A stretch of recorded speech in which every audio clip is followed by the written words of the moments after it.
চাইতে আসেন যেহেতু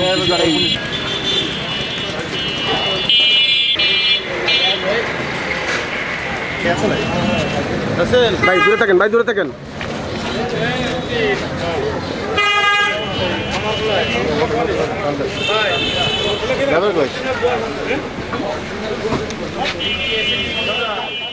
আমি ফোন দিয়ে বললাম যে স্যার তালিকা আমার নিয়োগ দেওয়া যায়। উনি বললো যে হ্যাঁ আপনারা নিয়োগ দেওয়া যায়। আমি বললাম মাই টিভি কোনো টাকা পয়সা নেই। বললো মাই টিভি 10 টাকাও নেয় না কোথাও থেকে, কারোর কাছ থেকে।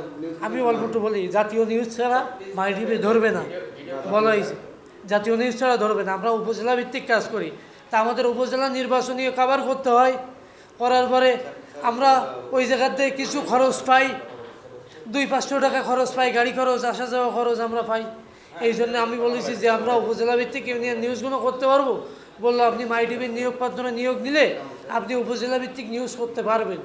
আমি বললাম আমরা কম্পিউটারের থেকে এডিটিং করে করতে পারবো, মাই টিভির লোগো ব্যবহার করে আপনারা করতে পারবেন।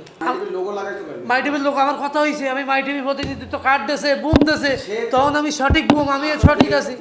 এই শহীদুলের বিভিন্ন আইডিতে আগেও দেখেছি, ফেসবুকে ছাড়েছে, মাঝে দেখলাম বাংলাদেশ প্রতিদিনের কাট করে বিভিন্ন নিউজ ছাড়ে দিয়ে এইভাবে প্রতারণা করে সে মানুষের সাথে।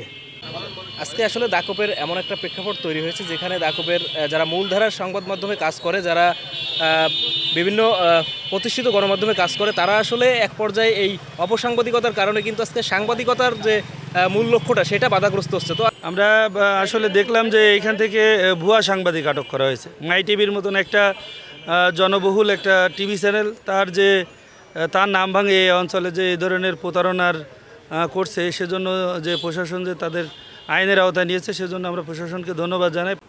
মাই টিভি বিভাগীয় প্রধান শিশির রঞ্জন মল্লিক সরি, ওনার মাধ্যমে আমি একটা অভিযোগ এজাহার থানায় প্রাপ্ত হই। উনি নিশ্চিত হন যে তার মাই টিভির লোগো, আইডি কার্ড এগুলো ব্যবহার করে একজন ব্যক্তি দাকপ উপজেলা এলাকায় সংবাদ পরিবেশনা করছে।